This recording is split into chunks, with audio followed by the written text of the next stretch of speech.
Buenos días, queridos niños de grado séptimo. Nos encontramos nuevamente dentro de nuestro proceso de formación después de estas merecidas vacaciones, pequeñas vacaciones de Semana Santa, de esta Semana Mayor, y espero que hayan descansado, hayan meditado, hayan reflexionado a través de esos mensajes hermosos que mandamos para que reflexionaran en familia. Hoy vamos a hacer nuestra oración del colegio y los invito a que participemos y sigamos siendo partícipes de esta formación liceísta.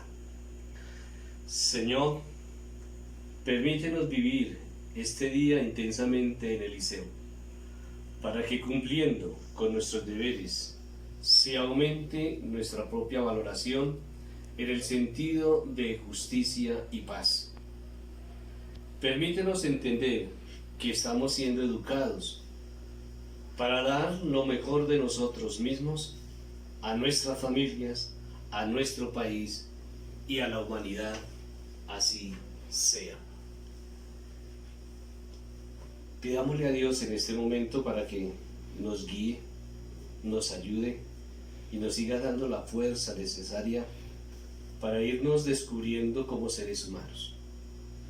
Pidámosle al Todopoderoso para que seamos cada día mejores seres humanos, que seamos cada día niños, adolescentes, que estamos transcurriendo con este proceso del amor, de la fe y de la esperanza. Que hoy la Santísima Virgen María y el Señor resucitado nos sigan guiando y nos sigan ayudando para ser cada día hombres de bien. Padre nuestro que estás en el cielo, santificado sea tu nombre. Venga a nosotros tu reino, hágase tu voluntad así en la tierra como en el cielo. Danos hoy nuestro pan de cada día, perdona nuestras ofensas, como también nosotros perdonamos a los que nos ofenden, y no nos dejes caer en tentación, y líbranos del mal. Amén. Gloria al Padre, al Hijo y al Espíritu Santo, como era en el principio, ahora y siempre, por los siglos de los siglos. Amén. Que el Señor nos siga bendiciendo, en el nombre del Padre, del Hijo y del Espíritu Santo. Amén. Queridos niños, ahora los invito para que iniciemos y seamos partícipes de esta realidad que iniciamos, de nuestro nuevo proceso de formación y de este propósito de clase que tenemos para este segundo bimestre. ¿Cuál es nuestro propósito? Y es poder reconocer la importancia de la ley de Dios a través de los mandamientos, la importancia de la formación de nuestra familia, de los sacramentos y especialmente de nuestra dignidad como seres humanos. Que hoy sea el inicio verdaderamente para poder dar interpretación a la realidad de la ley divina que está cada día en nuestros corazones, que está cada día en nuestra formación y está cada día en nuestra familia y en la sociedad. Los invito para que veamos el siguiente video y de esta manera iniciemos nuestro segundo proceso en este bimestre. Seguramente conoces los 10 mandamientos de la Biblia, esos que generalmente consideramos como buenos consejos. No mates, no robes, honra a tus padres, así sigue la lista. Y esos son solo los primeros 10. En realidad hay un total de 613 mandamientos, todos entregados al antiguo pueblo de Israel, y se encuentran en los primeros 5 libros de la Biblia, que en hebreo se llama la Torá. La palabra Torá es usualmente traducida al español como la ley, porque contiene todas estas leyes, y al leerlas te preguntas, ¿se supone que yo cumpla con alguna de ellas, con todas ellas?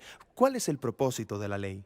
Bueno, esa traducción es un poco confusa, porque aunque la Torá tiene leyes en ella, el libro como tal es fundamentalmente la historia acerca de cómo Dios está creando una nueva clase de personas que son completamente capaces de amar a Dios y a los demás. Y cuando Jesús enseñó sobre la Torá, Él dijo que Él estaba dando cumplimiento a esa historia.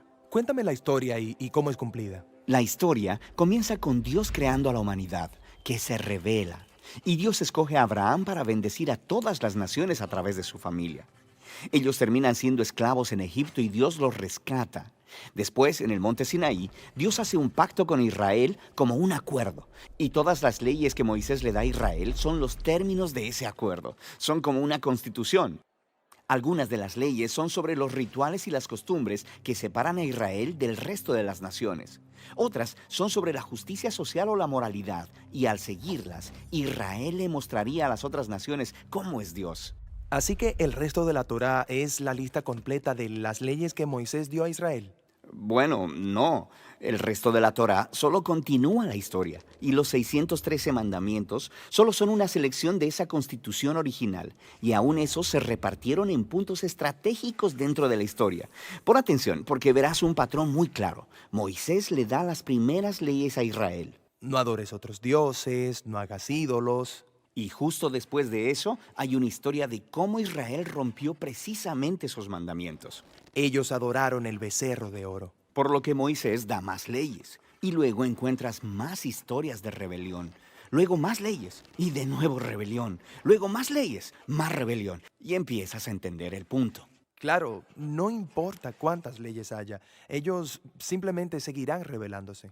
Así que en la conclusión de la historia de la Torá, Moisés da un discurso final a Israel mientras se preparan para llegar a su nuevo hogar y les dice: chicos, ya sé que no van a seguir todas las leyes de Dios, me han demostrado que son incapaces. Moisés dice que el problema es que sus corazones son duros y que van a necesitar corazones transformados si algún día van a seguir realmente la ley de Dios. Y tenía razón, la historia sigue para contar el completo fracaso de Israel. Entran a la tierra y rompen todas las leyes. Así es.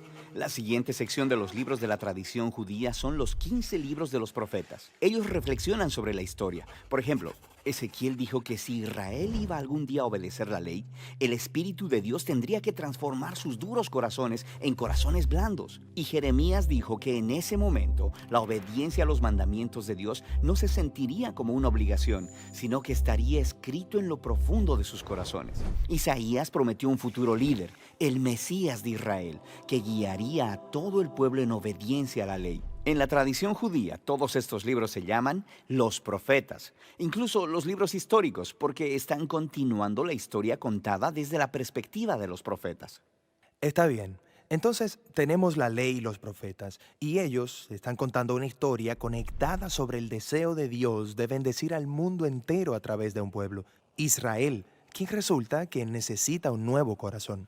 Sí, y Jesús se vio a sí mismo continuando la historia. Él estaba de acuerdo con la ley y los profetas cuando él enseñó que del corazón humano salen las partes más terribles de la naturaleza humana. Es como si la configuración por defecto de nuestros corazones es opuesta a la ley de Dios. Pero Jesús también dijo que él vino a resolver ese problema y, en sus palabras, a cumplir la ley. ¿Qué quiere decir con cumplir la ley? Bien, primero, él dijo que la demanda de todas las leyes en la Torá podían ser cumplidas por lo que él llamó el gran mandamiento, que amemos a Dios y al prójimo. Eso parece muy fácil, digo, todos queremos amar. Pero Jesús nos mostró que amar es mucho más demandante de lo que pensamos. Él cita la ley, no matarás, y dice que no matar a alguien es algo amoroso.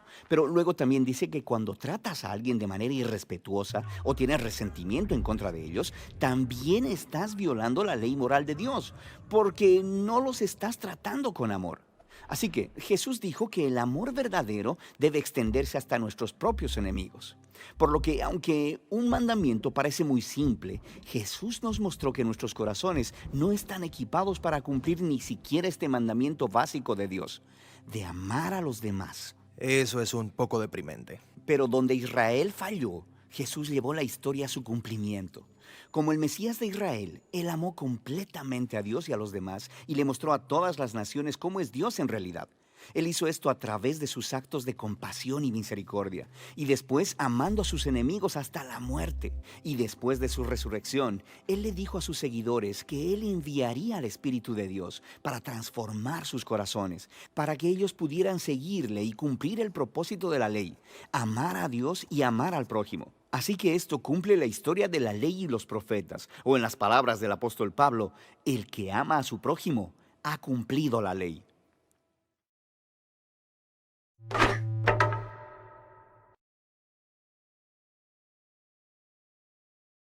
Bien, mis queridos niños, iniciamos esta segunda parte después de ver este hermoso video sobre los 10 mandamientos, sobre la ley divina. Y queremos iniciarlo de esta manera, ya que a través de todo el proceso de nuestra historia, hemos hablado de la realidad de que el hombre debe tener normas.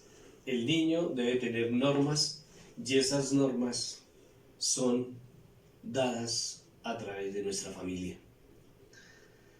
Y esas normas o esos principios que estamos trabajando hacen que el hombre, que el niño crezca con esa profundidad y con ese amor que debe rescatar verdaderamente la integridad del ser humano. Los derechos humanos son fundamentales, los deberes son fundamentales. Y encontramos dentro de esa expectativa cómo la ley o cómo la norma, según nuestra ética, según nuestra moral, según nuestros comportamientos o principios, son la base y el fundamento del hombre cristiano. Son la base de todo un proceso humano, son la base de toda una formación desde el momento en que nacemos hasta el momento que podemos morir. Por eso hay que valorar la vida, hay que darle el sentido fundamental a la vida.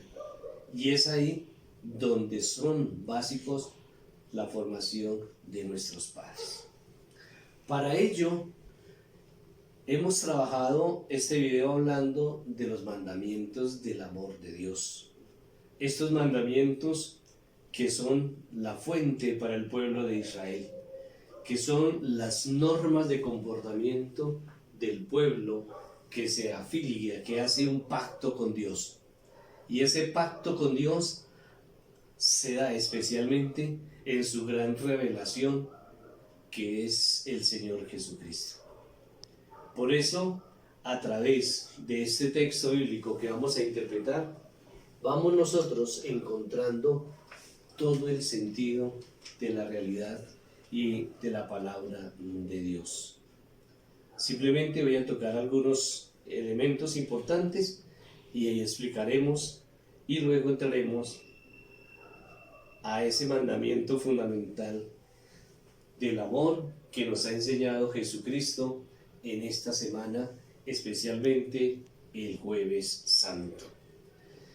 Del Evangelio según San Mateo, capítulo 5, versículos 17 al 20.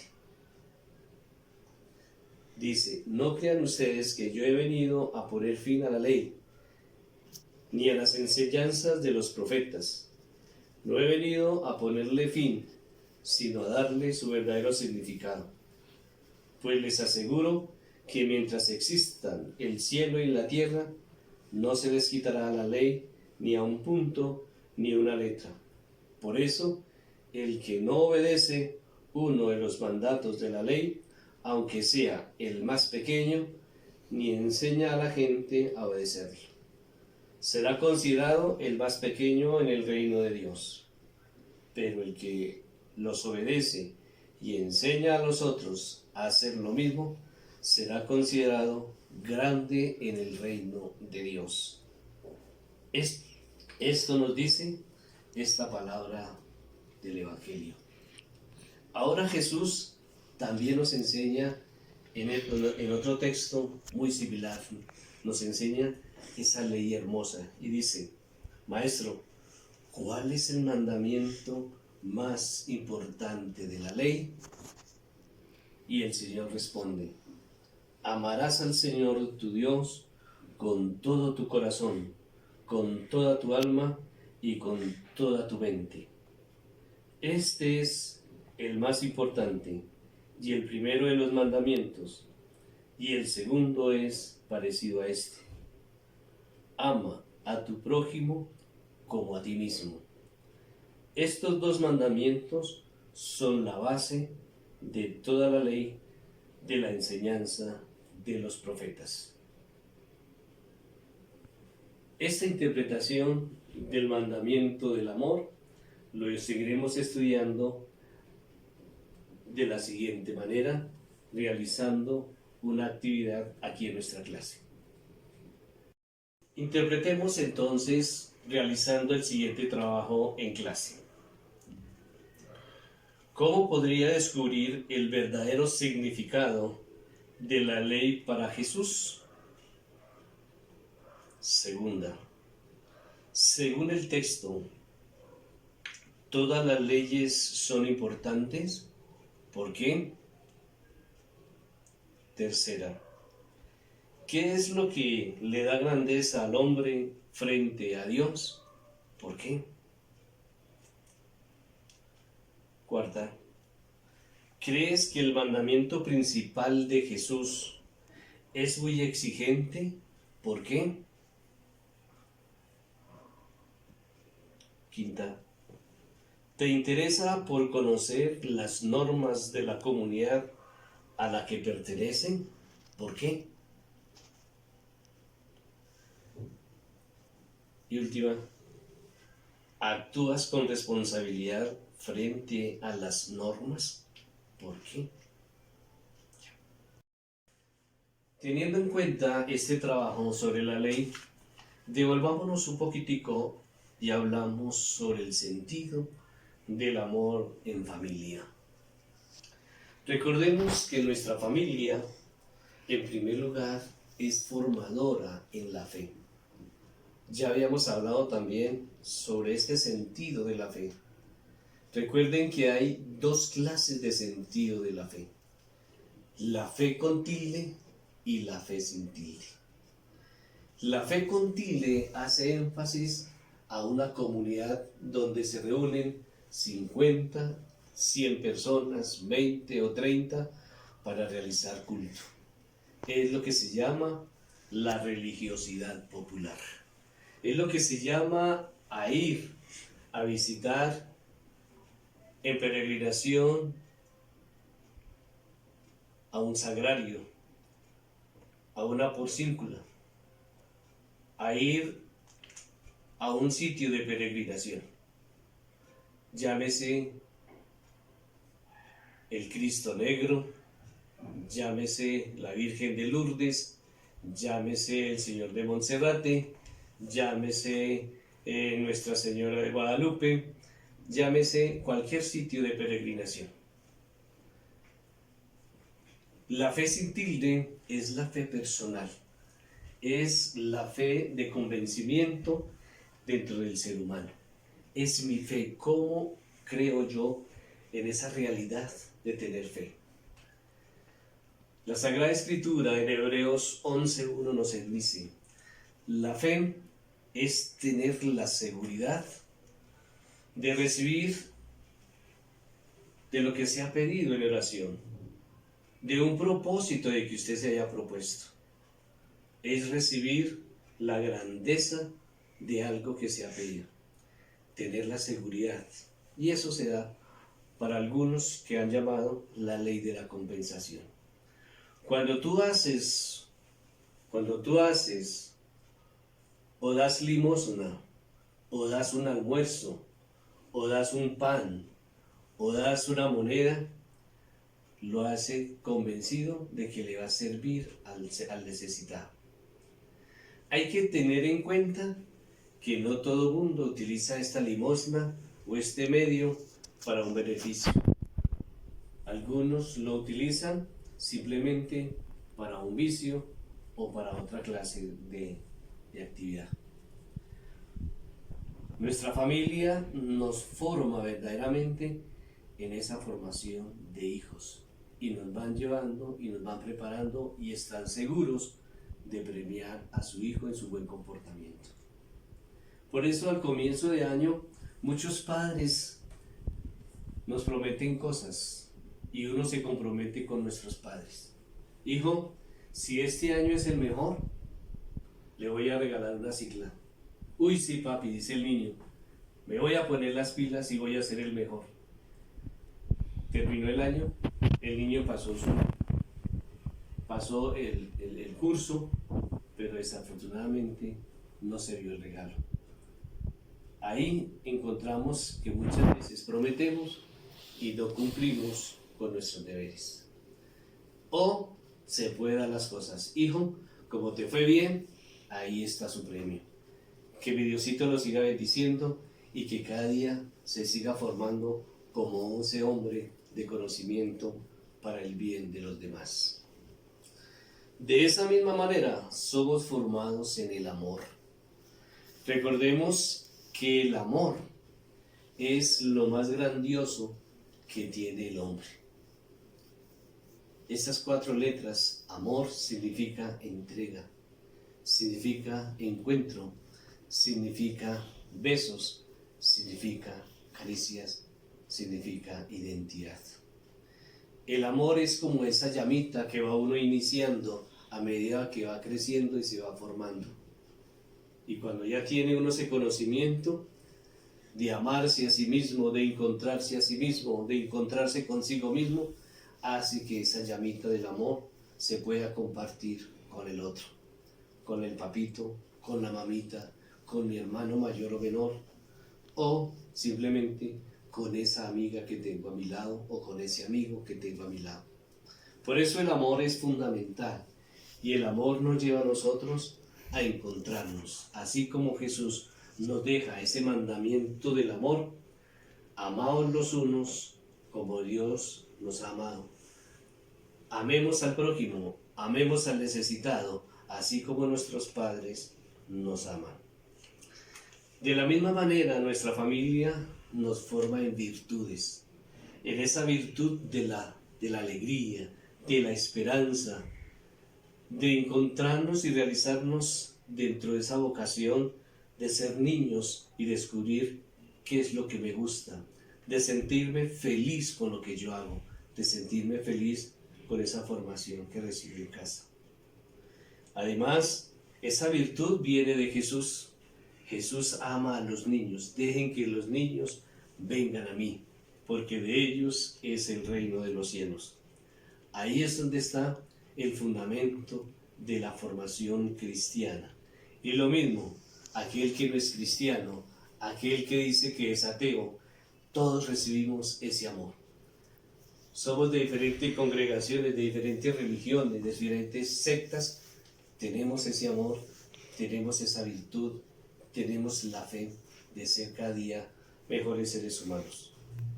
Por eso la Iglesia nos enseña que la vida es el mejor regalo de sentirnos como seres humanos. Que esto nos siga ayudando y nos siga fortaleciendo en nuestra clase. Ahora vamos a interpretar algunos textos que se han dado en nuestra formación de familia. De pronto ya habíamos interpretado algunos en clase, sin embargo, hoy que estamos haciendo énfasis sobre el sentido de la ley de la formación de la familia, vamos a volver a tomar algunas partes de estos mismos textos. Los vamos a leer y vamos a hacer este trabajito también aquí en nuestra clase. Leamos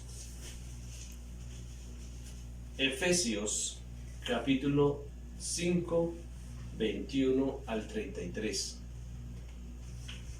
donde se va a resaltar las normas que deben tener un padre de familia, una madre de familia con sus hijos.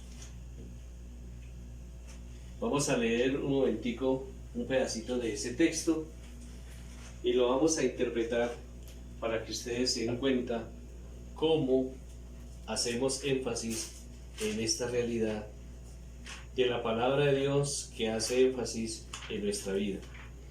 Todos y cada uno de nosotros somos formados en esta palabra, unos de una manera, otros de otra manera. Sin embargo, cada uno exhorta la mejor interpretación que se da en nuestra familia. Capítulo 5, versículo 1, siguientes. Sed pues imitadores de Dios como hijos queridos, y vivid en el amor como Cristo os amó y se entregó por nosotros como oblación y víctima suave aroma.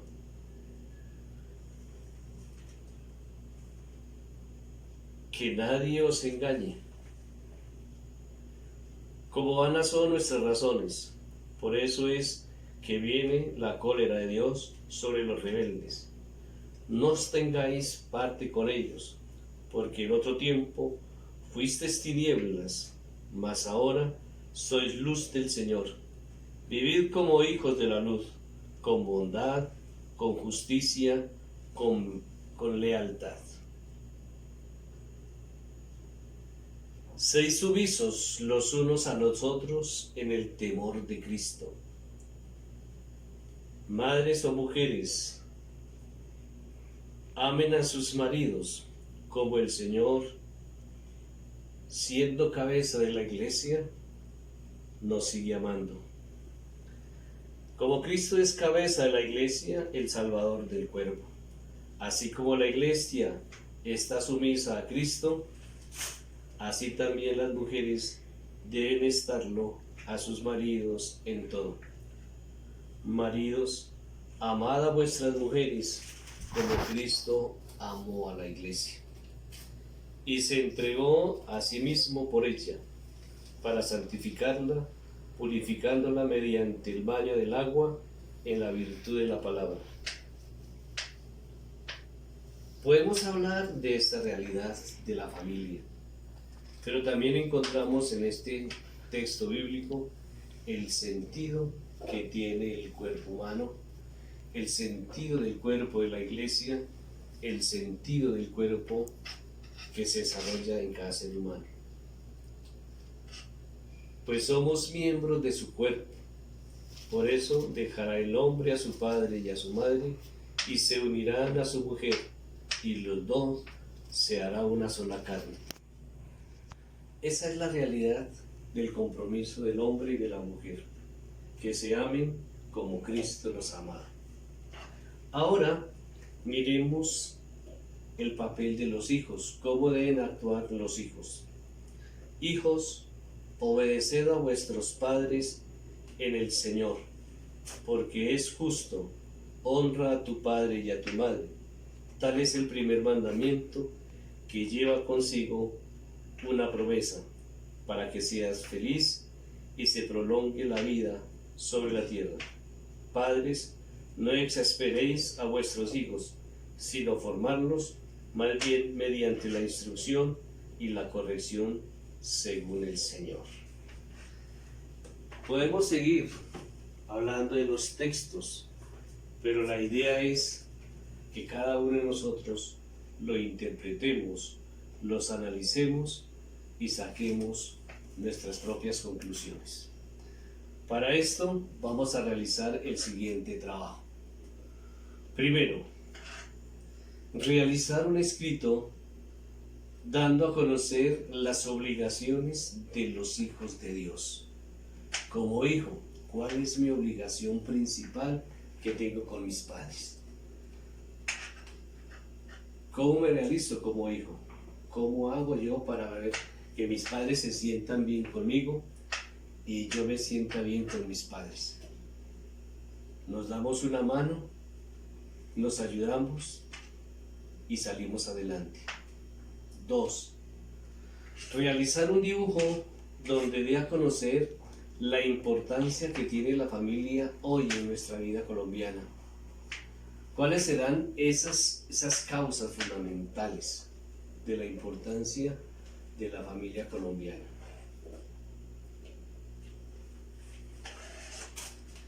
¿Cuál es la importancia fundamental del papá hoy en nuestra familia?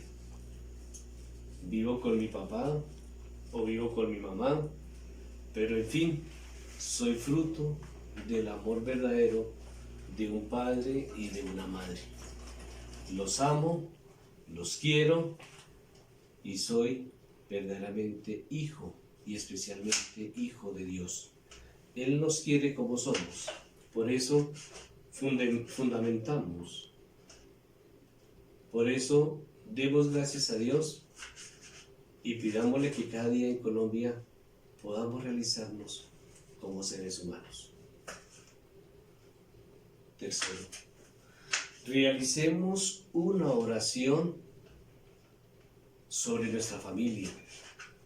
Ahí en su cuaderno, saquen un tiempito especial y realicen ustedes una oración sobre mi papá, sobre mi mamá, y dediquémosela a ella. Madre, Padre, he hecho esta oración a mi familia. Ayúdenme, guíenme para que sea cada día el centro de nuestra formación. Me adelanto un poquitico a este trabajo que les voy a dejar. Para este segundo bimestre vamos a hacer una cartilla en viñetas. Estas viñetas, les doy un ejemplo, son como Mafalda. Esas pequeñas viñetas de Mafalda que se relacionan con palabras se pueden dar a conocer también aquí en nuestra familia. Por eso vamos a hacer una cartilla hablando de los mandamientos, hablando del amor, hablando de la familia, teniendo ese conocimiento y esa creatividad sobre qué son las viñetas. ¿Cómo hago yo esas viñetas?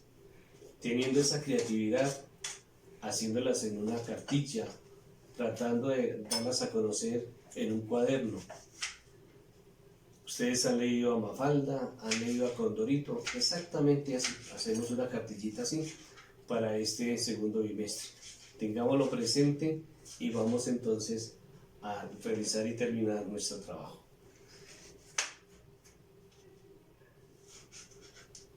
Teniendo en cuenta esto, vamos a seguir con la tercera partecita de nuestra clase y terminamos ahí para que podamos descansar un momento y sigamos trabajando en casa.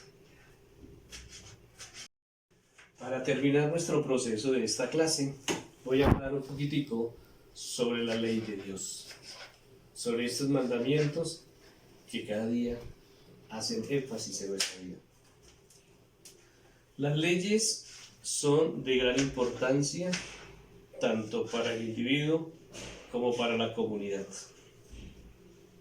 Si no fuera así, todos viviríamos en un caos, en un desorden, y no hay organización. Por eso en nuestro colegio tenemos un manual de convivencia, tenemos unas normas, unas leyes que son fundamentales para nuestro crecimiento personal. Y este manual de convivencia nos invita a que lo hagamos nuestro, a que lo leamos, a que le saquemos el mayor fruto y así ser lo mejor en nuestro colegio. La buena presentación, el deseo de hacer las tareas bien hechas, son normas que nos ayudan a crecer. Esa buena presentación, la puntualidad, el escucha en nuestras clases, el escuchar a nuestros padres, el escuchar a nuestros amigos, son fundamentales. Por eso, Dios nos ha dado estos 10 mandamientos. Y estos 10 mandamientos son el decálogo de cada uno de nuestros principios básicos. Son el decálogo de esas normas de comportamiento que tenemos en nuestro colegio. Gracias a ello, hoy podemos nosotros participar de esta formación liceísta y que tenemos como bases estos principios, estas normas, estas leyes que son fundamentales para nuestra existencia. Por eso los invito para que, teniendo en cuenta nuestro manual de convivencia, podamos también nosotros realizarnos, contemplemos, interpretemos la realidad del manual de convivencia. Estamos creciendo espiritualmente, pero también tenemos que crecer socialmente. Las normas se hicieron para hacerlas cumplir. Y se hicieron algunas también, como dicen algunos políticos, para tenerlas de agache, es decir, para no cumplirlas. Yo los invito para que ustedes tomen su manual de convivencia, lo lean, lo interpreten y lo pongan en práctica. Y que estas normas de comportamiento sean la base y la formación del ser humano en nuestra vida. Que el Señor me los bendiga, deseándoles un bonito día.